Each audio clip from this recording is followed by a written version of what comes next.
Merci beaucoup au Festival Format de nous accueillir. Enfin, je dis nous parce que c'est une aventure collective, je vais en parler.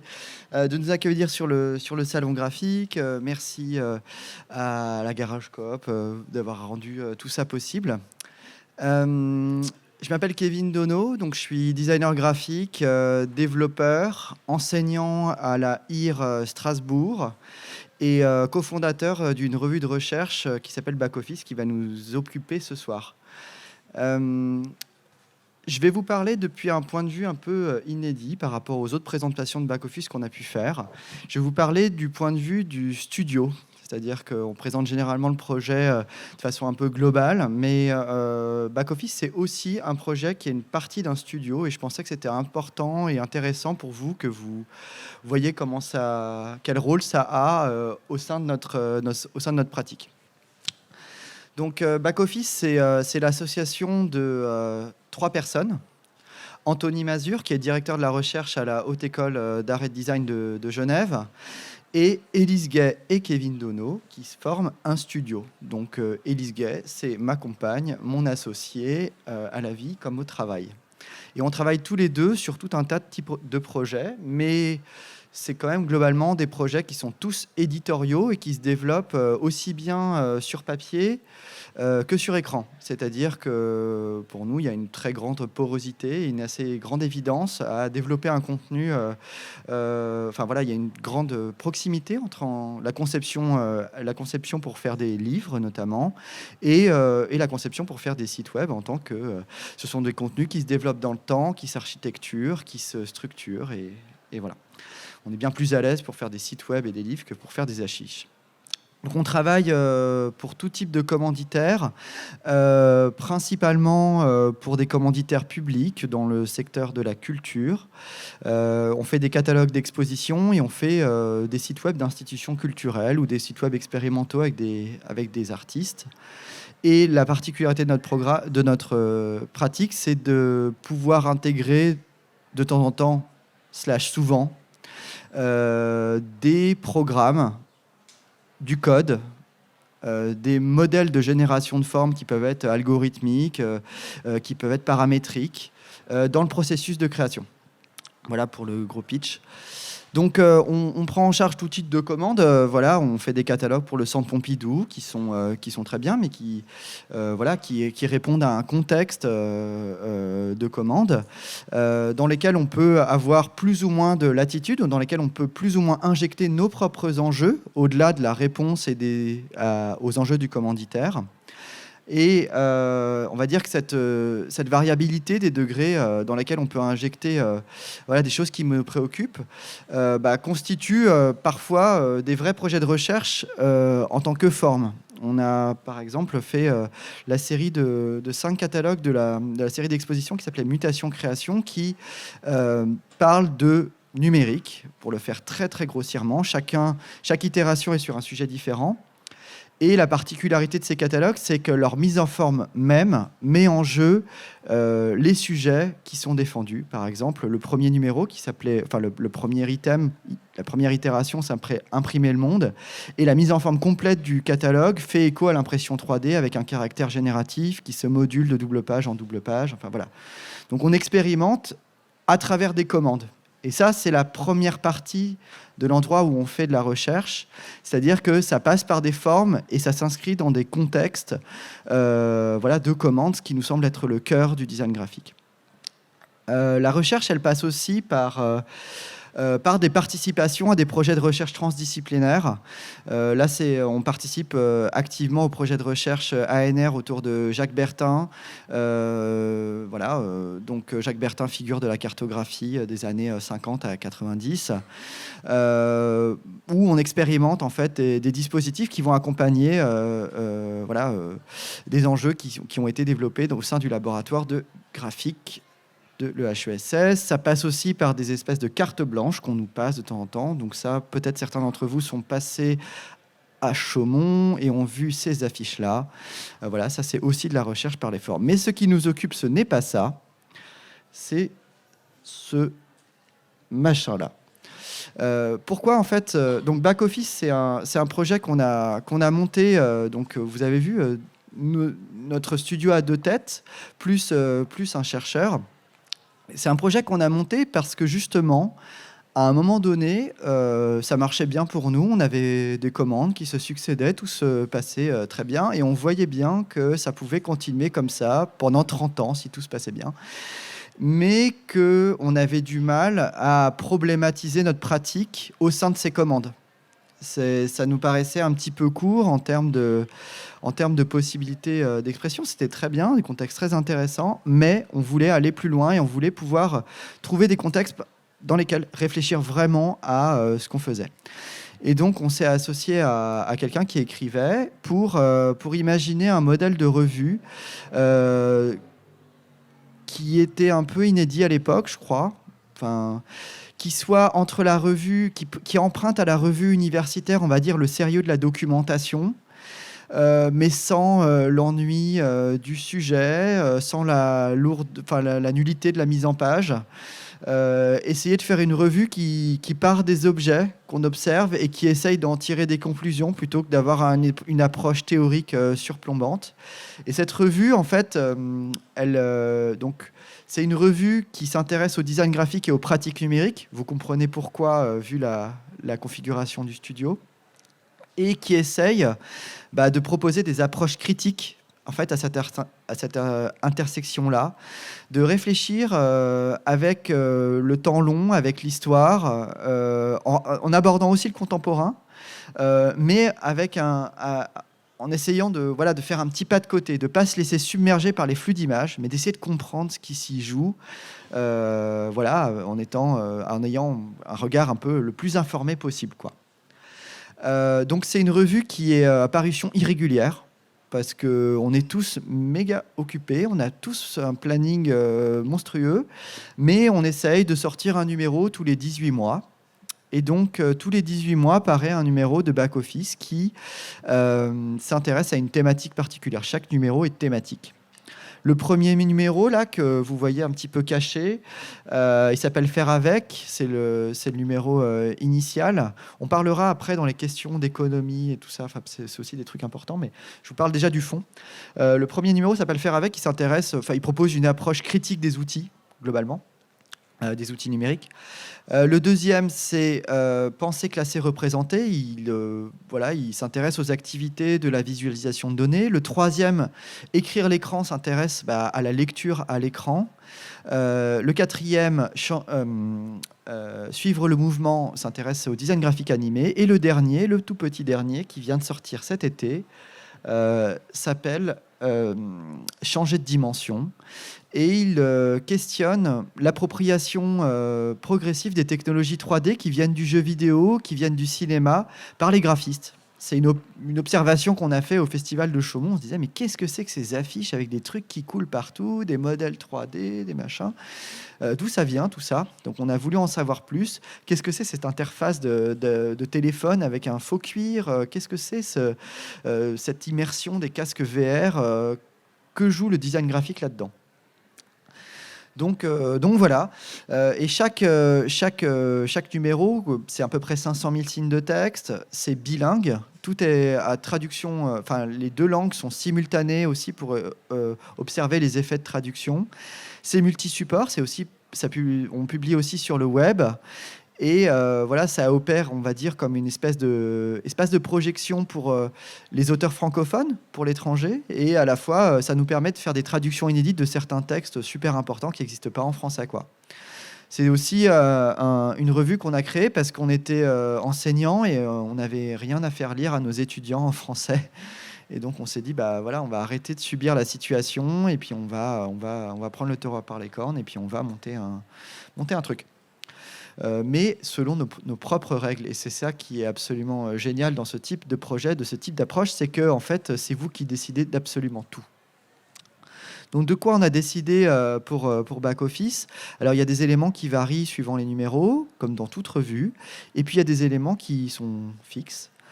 Dans Back Office, il y a beaucoup d'éléments fixes. Il y a une grille de mise en page, il y a un principe coloré, il y a une structure éditoriale qui est toujours la même. Et puis c'est le contenu qui varie, quoi. Donc changer de dimension, bon, il y a cette couverture qui fait écho, qui a été conçue par mon papa, qui est illustrateur 3D. J'étais très content de ça. Qui fait écho à cette possibilité de l'image de synthèse d'incarner n'importe quel matériau.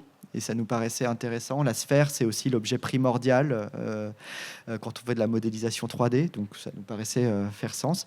Et chaque numéro s'ouvre par un cahier iconographique de 16 pages qui reprend en fait toutes les images et tous les projets dont on parle au sein du numéro, mais qui les remixe sous la forme d'un espèce de mash-up visuel pour créer des nouvelles correspondances, une forme de nouveau sommaire. Donc chaque image, donc là voilà, vous voyez, vous comprenez les principes de montage formel. Chaque image se réfère avec un jeu d'appel de figures au sommaire et aux différents articles. Je vais égrener rapidement les différents articles pour que vous puissiez comprendre un peu la nature et les principes éditoriaux qu'on propose de mettre en œuvre. Et ensuite, on a 128 pages qui se succèdent, reproduites imprimées avec un ton direct Pantone en aplat 100% en fond et un noir sur un papier offset. Le numéro s'ouvre sur une série de... Voilà, c'est ces images-là en fait qui nous ont posé beaucoup de questions, ça rame un peu. C'est ces images dont on ne sait pas trop de quoi elles sont issues. Et on ne sait pas trop quelles sont leurs références. Et donc, elles viennent toutes de la sélection internationale du concours de Chaumont. Donc, on est allé voir le premier intéressé, c'est-à-dire Jean-Michel Géridan, le directeur du Cygne. Et on a essayé de lui demander, qu'il nous formule des hypothèses par rapport à ça. Selon lui, pourquoi est-ce qu'on trouve ces formes tout d'un coup? Au-delà de l'effet de mode, qu'est-ce que ça veut dire? Et lui a une histoire plutôt intéressante. Il a démarré une thèse avec Jean-Louis Boissier, qui est un vieux monsieur des arts numériques à l'université Paris 8. Et donc, il a une connaissance assez fine, en fait, malgré tout, bien plus qu'il ne le dit, de l'histoire de l'informatique graphique. Et donc, il part de plusieurs postulats. Il nous dit, en fait, tout ça s'incarne très bien dans Terminator 2. Terminator 2 résume tout. Pourquoi? Parce que dans Terminator 2, vous avez le T-1000 qui est ce robot en alliage liquide qui peut se moduler. Enfin, je ne sais pas si ça parle qu'aux personnes âgées ou aux personnes de moins de 25 ans. Mais voilà, Terminator 2, quand c'est sorti, c'était une prouesse technique. Et finalement, c'est vrai que c'est assez pertinent dans le sens où finalement l'image de synthèse, c'est la promesse d'une matière infinie, c'est une promesse d'une matière qui peut prendre n'importe quelle forme, c'est la promesse d'une matière qui peut prendre n'importe quel aspect. Et donc finalement, ce robot de la culture populaire incarne finalement assez bien cette chose-là. Et donc, il passe à travers il énumère un certain nombre d'images, et puis il tisse des références à la culture populaire. Là, je crois que c'est assez évident. D'un caractère envoyé dans une newsletter de la fonderie suisse Dynamo au Word Art des années 90, de Virtua Racer sur borne d'arcade aux affiches des Lucernois. Je vais passer assez vite. Donc, on rebondit. Ça aussi, l'expérience de créer une revue pour des graphistes, c'est l'expérience de passer de l'autre côté, de devenir éditeur et de comprendre quels sont les enjeux aussi de vos propres commanditaires. On est devenu, je crois, de bien meilleurs graphistes quand on a été éditeur et qu'on a compris en fait quels étaient les enjeux primordiaux de l'édition au-delà de nos enjeux de mise en forme. Et donc là, voilà, on a appris aussi en étant éditeur, qu'est-ce que c'était, quels étaient les enjeux pour créer des rebonds de texte, que la lecture soit agréable, que ça soit un petit peu joueur dans les sujets et dans les façons d'écrire. Et donc développer une sensibilité au texte aussi, c'était quelque chose de très important. Le deuxième article s'intéresse à ces objets-là, c'est-à-dire des images, des interfaces graphiques qui reproduisent des objets physiques pour en faire comprendre le fonctionnement ou en créer l'adhésion. Donc là, on a un calendrier numérique sur un iPad, mais qui nous reproduit une petite matière de cuir de beluga, avec une reliure Wayro de calendrier en inox brossé et des feuilles arrachées dans un calendrier numérique Pourquoi rejouer des objets physiques dans des objets numériques qui sont capables de reproduire à peu près n'importe quelle image. Ce phénomène-là a été appelé skeuomorphisme et a suscité tout un tas de débats en ligne. Et on n'a trouvé aucun article un peu sérieux sur la question. Donc on s'est dit qu'il était temps de créer de creuser cette question. Donc on a commandé un article à Emmanuel Debien, qui est doctorant à l'Université Paris 8, qui nous fait une histoire des interfaces graphiques au passage. De Susan Kare aux interfaces de macOS contemporain, en passant par General Magic. C'était une espèce de proto-tablette où le tampon, c'est pour valider des documents, le téléphone, c'est pour se mettre en contact, etc. Voilà, donc il examine en fait des phénomènes curieux dans l'informatique musicale. Je ne sais pas s'il y en a parmi vous qui font de la MAO ou qui sont DJ ou qui composent des sons avec un ordinateur, mais vous manipulez des faux synthétiseurs vidéo et vous tournez des potards à la souris. Donc c'est un phénomène curieux. Le troisième article, c'est un entretien qu'on a mené avec Kevin Bray, qui est un designer qui est un artiste, mais qui a une formation de designer graphique issue de Nevers et de l'enseignement notamment de Thierry Chancogne, et qui a la particularité d'hybrider complètement les médias. Il crée des bas-reliefs en s'inspirant des pétroglyphes, il crée des espèces de peintures numériques en s'inspirant des primitifs italiens. Et donc ce caractère un peu hybride nous a posé question. Vous voyez le genre d'image. Il signe de temps en temps, il fait encore des petits travaux de commande. Il avait fait par exemple l'affiche du festival Offprint il y a peu de temps, enfin il y a quelques années quand même. Il faisait des clips aussi. Et ce qui nous intéressait, c'est que quand il fait un clip, par exemple, il décide d'utiliser la photogrammétrie, qui est un dispositif d'enregistrement tridimensionnel de l'espace.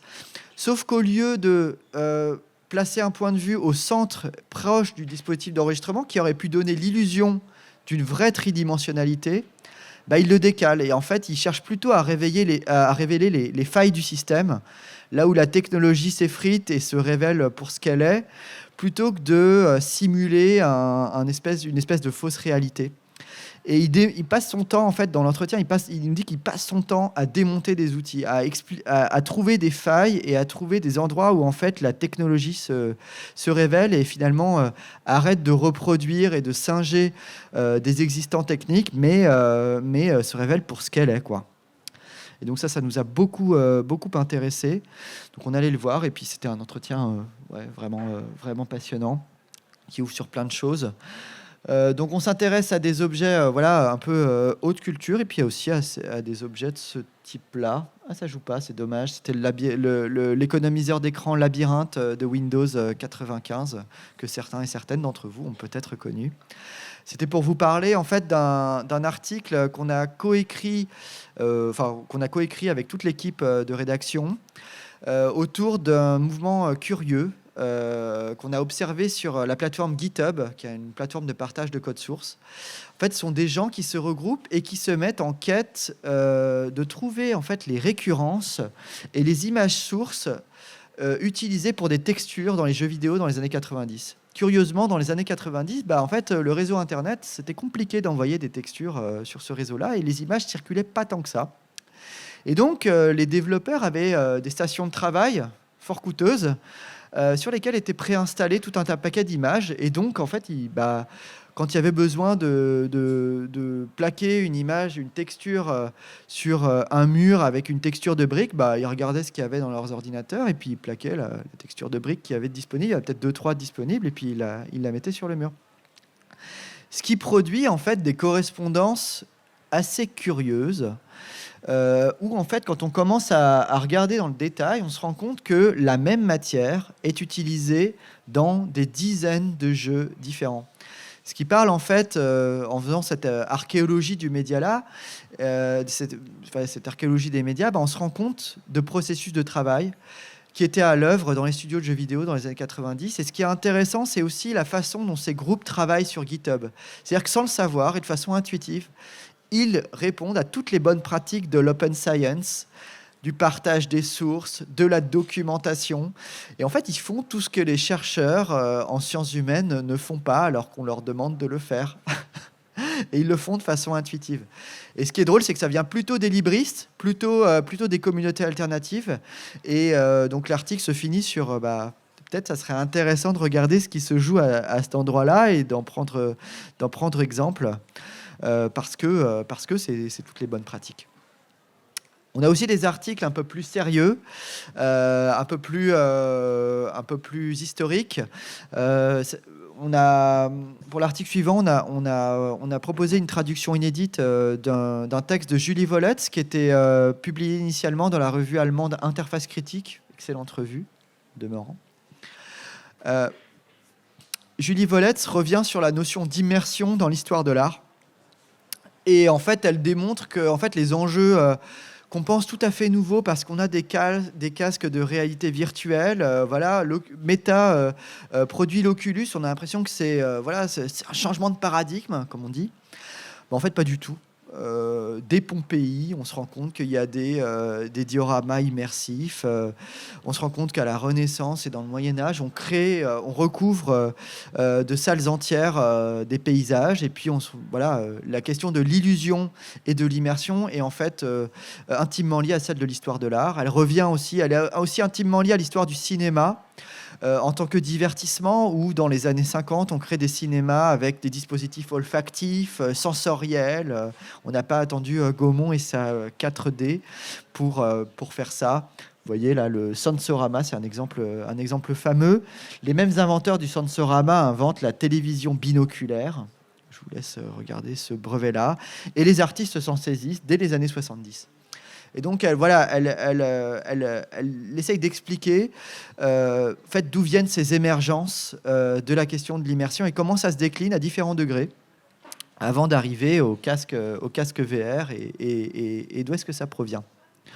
Donc, on aime bien revenir faire des espèces de marche arrière comme ça sur le passé pour essayer de comprendre en fait ce qui est en train de nous arriver.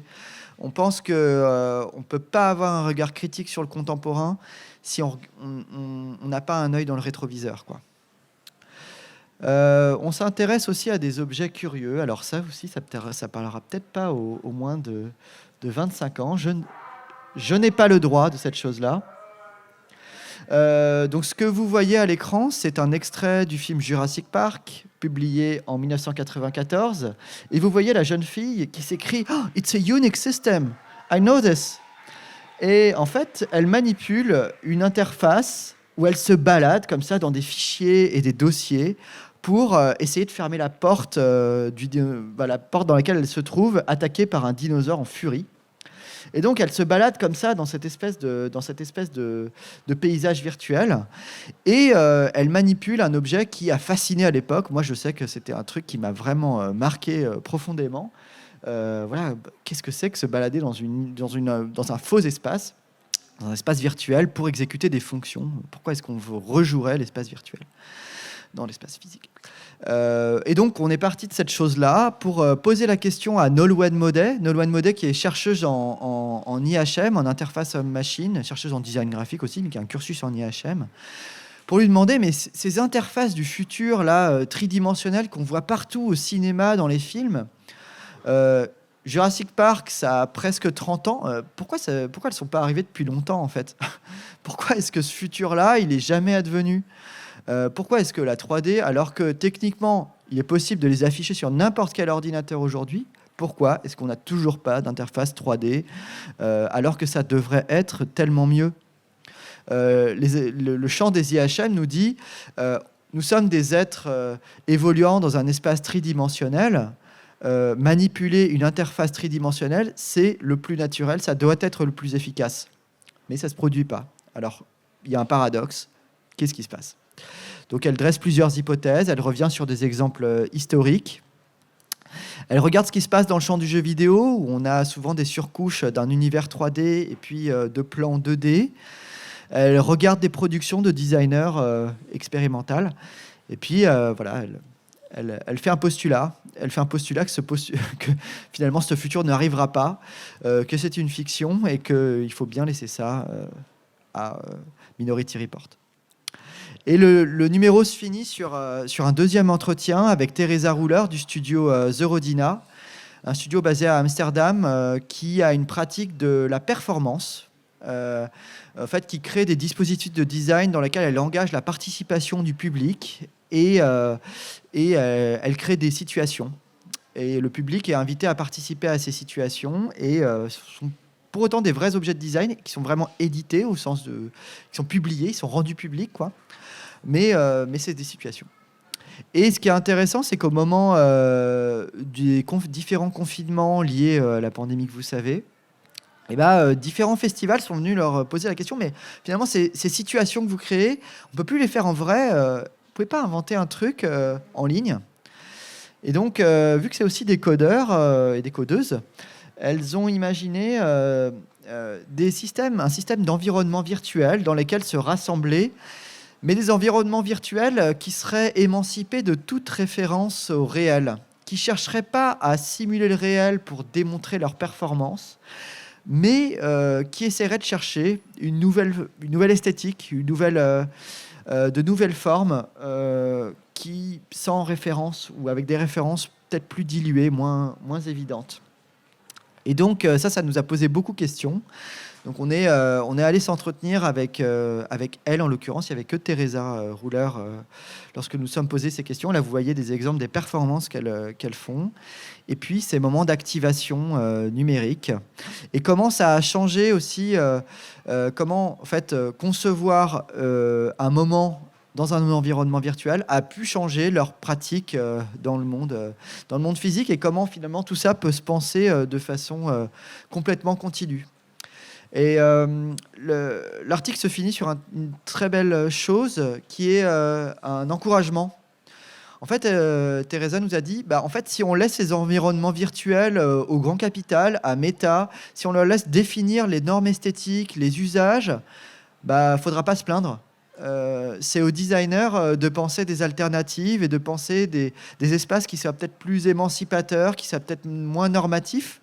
Comme dans l'espace public, en fait, si vous laissez le grand capital recouvrir les rues avec ses affiches, s'il n'y a pas des affiches qui sont plus ouvertes, plus ambiguës, peut-être ça sera de notre faute, quoi. Donc j'aime bien cette chose-là où elle adresse en fait une espèce de message de chiche, quoi. Allez-y et prenez aussi ces espaces-là, même si c'est difficile, même si ça paraît compliqué d'y faire quelque chose d'intéressant. Si on s'y frotte pas, les autres la prendront pour nous, la place. Voilà, donc chaque numéro est aussi adossé à un glossaire technique qui permet une inclusivité maximum. C'est aussi le premier numéro rédigé entièrement en inclusif, parce que c'est important. Je ne sais pas pourquoi on ne l'a pas fait plus tôt, mais bref, on fait tous des erreurs, tous et toutes des erreurs. Et donc, il y a un glossaire technique qui permet de s'y retrouver, parce que c'est effectivement très précis aussi techniquement, donc chacun peut avoir des définitions sur des termes il ou elle ne connaîtrait pas. Donc, vous imaginez que c'est affreusement chronophage, qu'on ne gagne pas d'argent, mais qu'on pense que c'est important de le faire pour la communauté du design graphique, pour participer au débat et pour essayer d'alimenter le plus possible, et que ça puisse donner des idées pour monter d'autres revues. Et ça, on l'a vu. Alors, je dis pas que c'est grâce à nous, mais il y a de plus en plus de revues qui se créent. Il faut continuer ça parce que le débat s'active et parce que ça informe de plus en plus. Vous êtes beaucoup d'étudiants, étudiantes, ça vous informe plus et vous êtes de meilleurs designers et ça fait avancer le schmilblick, quoi. Donc petit à petit, les choses avancent. On parlera d'économie aussi. Donc on ne se paye pas, mais par contre, on paye nos auteurs, nos traducteurs, nos relecteurs, imprimeristes. Et voilà, et on est diffusé par les éditions B42 qui coéditent la chose avec nous, qui nous ont appris le métier d'éditeur. On a encore certainement plein de trucs à apprendre, mais c'est eux qui nous ont formés. On n'était que des graphistes. Et voilà, et on peut poursuivre la discussion et je vous remercie.